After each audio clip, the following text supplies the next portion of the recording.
அனைவருக்கும் வணக்கம்.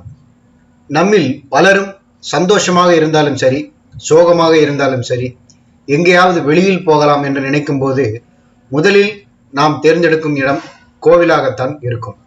என்னதான் நம் வீட்டில் பூஜை அறையில் கடவுள் படங்கள் வைத்து வழிபட்டாலும் கடவுளை அவரின் சாநித்தியம் இருக்கும் இடத்திற்கு சென்று பார்ப்பதால் ஒருவித நிம்மதியும் மன அமைதியும் கிடைக்கிறது. எப்போதும் மந்திரங்களும் ஜெபமும் ஒலித்துக் கொண்டிருப்பதால் கோவிலில் நேர்மறையான ஆற்றல் அதிகமாகவே இருக்கும். இதனால் கோவிலுக்கு செல்பவர்களின் மனநிலை நிம்மதி அடையும்.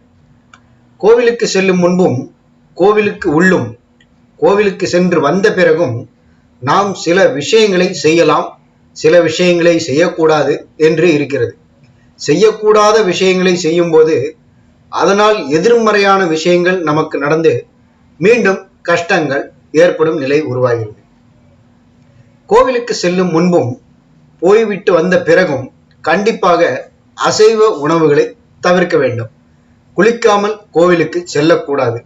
மனசு சுத்தத்தோடு உடல் சுத்தமும் அவசியம்.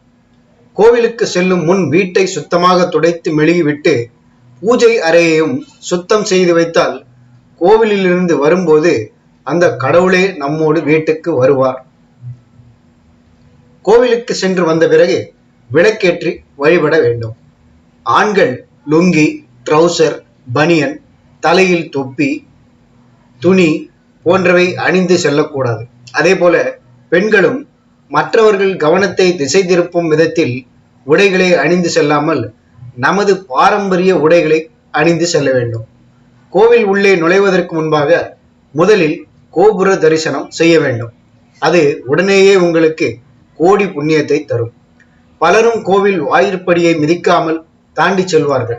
அதற்கு காரணம் என்னவென்றால், நமக்கு ஏற்பட்ட கஷ்டங்கள் அனைத்தையும் கோவிலின் வெளியில் விட்டுவிட்டு தாண்டி போகிறோம் என்பது ஐதீகம், நம்பிக்கை.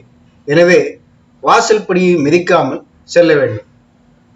சிவபெருமான் கோவில் என்றால் நந்திக்கும் லிங்கத்திற்கும் இடையில் செல்வதை தவிர்க்க வேண்டும். அதே போல சிவன் கோவிலில் தரிசனம் செய்த பிறகு சிறிது நேரம் அமர்ந்து விட்டுத்தான் வர வேண்டும். பெருமாள் கோயிலில் அமரக்கூடாது.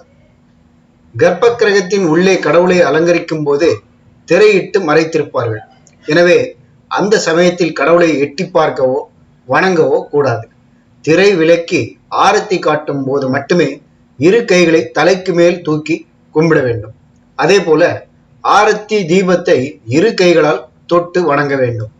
ஒரு கையில் போனோ அல்லது வேறு ஏதாவது பொருளையோ வைத்துக்கொண்டு ஒற்றை கையால் தொட்டு வணங்கக்கூடாது. விபூதி, குங்குமம் நெற்றியில் வைத்து கொண்ட பிறகு அதை கோவிலில் உள்ள தூண் போன்ற இடங்களில் வைக்கக்கூடாது. வீட்டிற்கு கொண்டு வந்து பூஜை அறையில் தனியாக ஒரு டப்பாவில் போட்டு வைத்துக்கொண்டு அவ்வப்போது இட்டுக்கொள்ளலாம். கோவிலை அவசரமாக மற்றவர்களை இடித்து தள்ளிவிட்டு செல்லும் வகையில் சுற்றி வரக்கூடாது.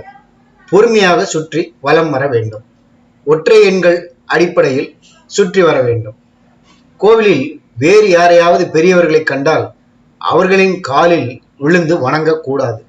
முக்கியமாக கோவிலில் மற்றவர்களை தொந்தரவு செய்யும் விதமாக சத்தமாக பேசக்கூடாது. கடவுளை மறைத்து நின்று ஒருவர் வழிபட்டாலும் அவரை திட்டாமல் விலகி நின்று சாமி கும்பிடலாம். குடும்ப விஷயங்களையோ வேறு ஏதாவது வெட்டி கதைகளையோ பேசுவதை தவிர்க்க வேண்டும். கோவிலில் இறைவன் நாமத்தை மட்டுமே உச்சரிக்க வேண்டும். கோவிலில் அமர்ந்து மற்றவர்களை சபிக்கும் விதத்தில் பேசவோ நினைக்கவோ கூடாது.